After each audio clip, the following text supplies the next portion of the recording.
Hello everyone, welcome to General Psychology, Psychology 101, and today we're going to be talking about sensation and perception.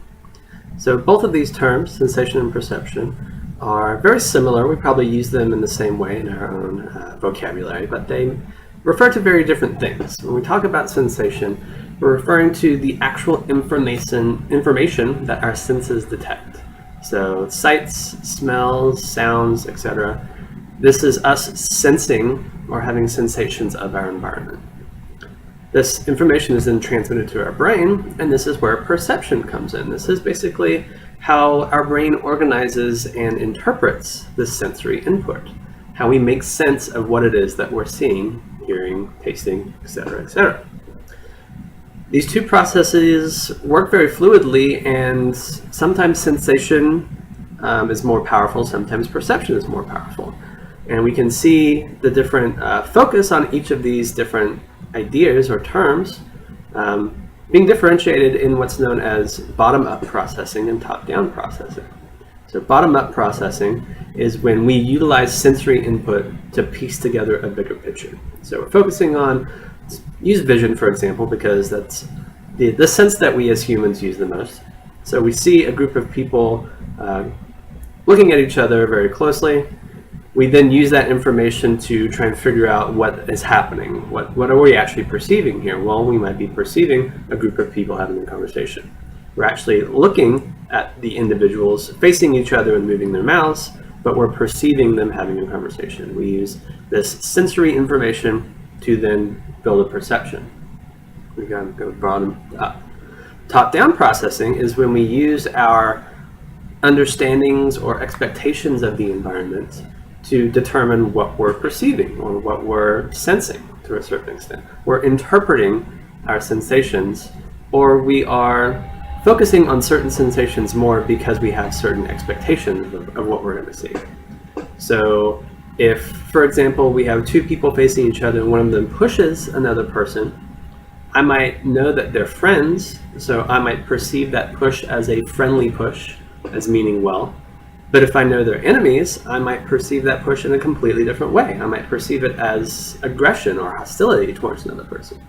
So our expectations or our knowledge of the environment is coloring our sensations. It's coloring how we perceive the world around us. That's an example of top-down processing.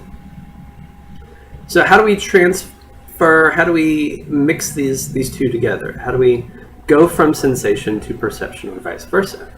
So this process is slightly different depending on which sense we're looking at, and we'll talk later about how each of these senses function. But generally, the process from sensation to perception is known as transduction. We receive sensory input through touch, through our ears, our eyes, etc.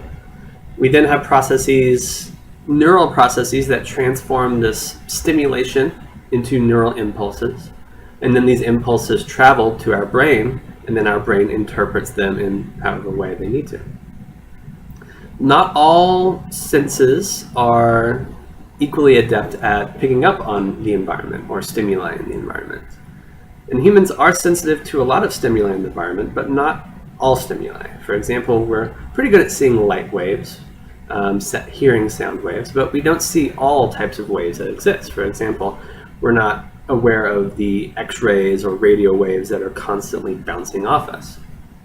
And there are certain thresholds for a stimulus to become or to enter awareness that need to be met in order for us as human beings to sense something, to be able to detect a stimulus, especially to be able to perceive a stimulus. First is the absolute threshold. A stimulus crosses the absolute threshold when we as humans are able to detect the stimulus at least 50% of the time. When we're not able to detect it 50% of the time, that's what's known as a subliminal stimulus. So for example, if you have the little FedEx symbol, generally people aren't aware that there's a little triangle in there. It's probably become more common as the years have gone on. But for most people, this is a subliminal message that people are not aware of. Additionally, we may have certain sounds or certain light frequencies that we are not always able to detect, maybe given our current situation or environment. These would be examples of stimuli that don't pass this absolute threshold. We also have the difference threshold. This is our ability to detect subtle differences between stimuli at least 50% of the time. We're especially good at detecting differences visually between faces because we're so used to it.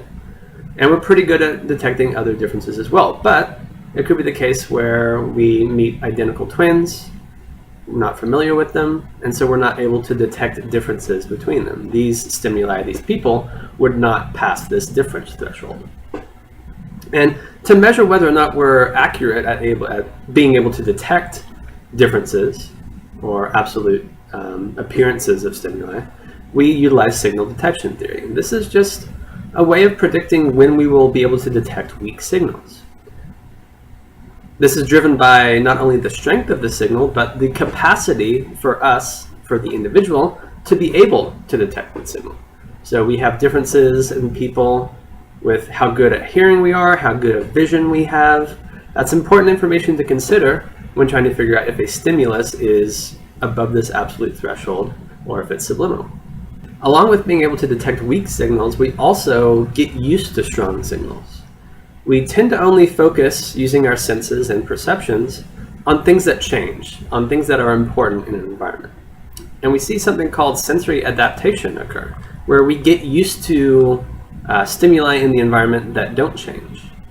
For example, we might not notice that the trash is smelling unless we leave the room and come back in.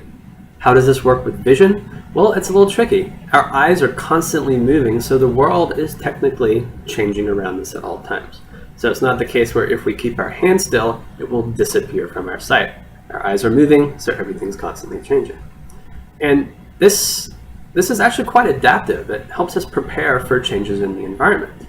We want to be ready to look at something that is maybe running at us like a bear or a tiger that might attack us. We want to be cued or sensitive to the things that are changing in our environment because that means that they might be leading to dangerous situations for us. So that way we can prepare ourselves for them.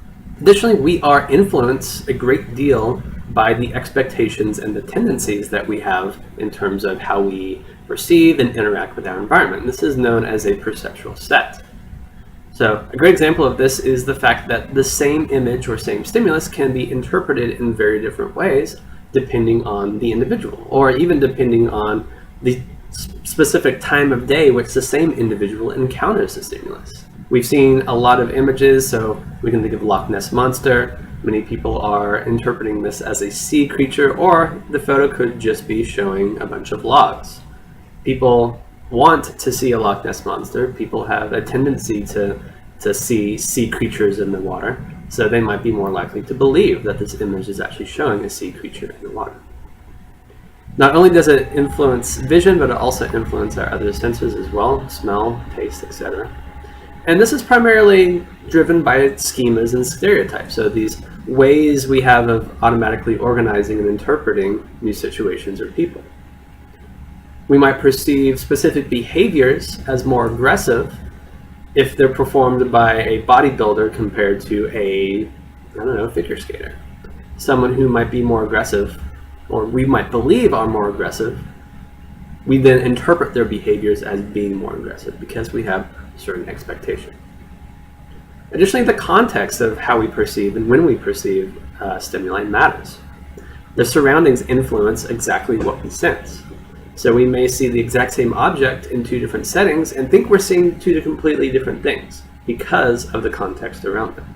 Our emotions and motivations matter. Again, we can sometimes be motivated to see things in the environment if it benefits us in some way.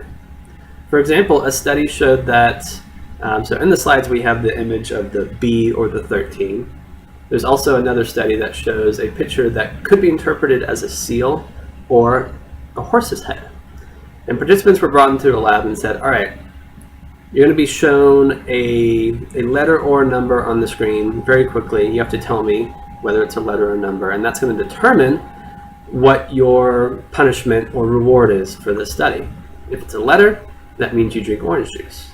If it's a number, that means you drink this nasty concoction that we made that has kale in it and other disgusting things that no one would possibly want to drink. So they flashed this ambiguous, so in the case of the 13B, they flashed this ambiguous image which could be interpreted either as a letter or a number. And we find that people go with whatever option is going to lead them to the orange juice and away from the nasty concoction. And we see this again for the C on the horse.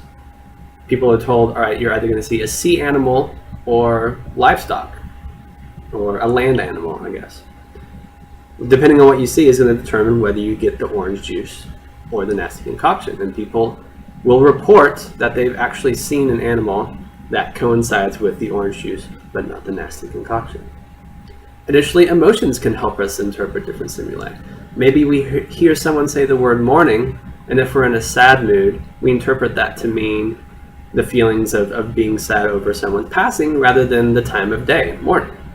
So we can actually hear different things and perceive different things depending on our emotional state. Additionally, we can see something that's known as embodied cognition. This is really cool, that our senses, rather than our cognitions, thoughts, emotions influencing what we sense, our senses are influencing what we think, how we feel, our judgments of our environment. So people asked to hold a warm drink are more likely to rate someone as being warmer. People who are given a cold shoulder in a situation are more likely to rate the room as being cold.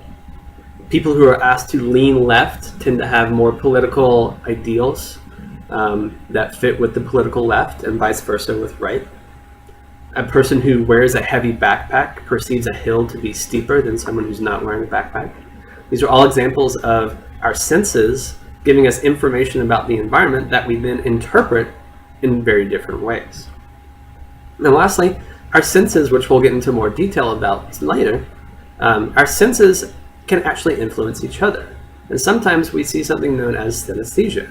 This is where one sensation can produce another somewhat unrelated sensation. So oftentimes we see that people with synesthesia can report seeing color when they hear a sound, for example.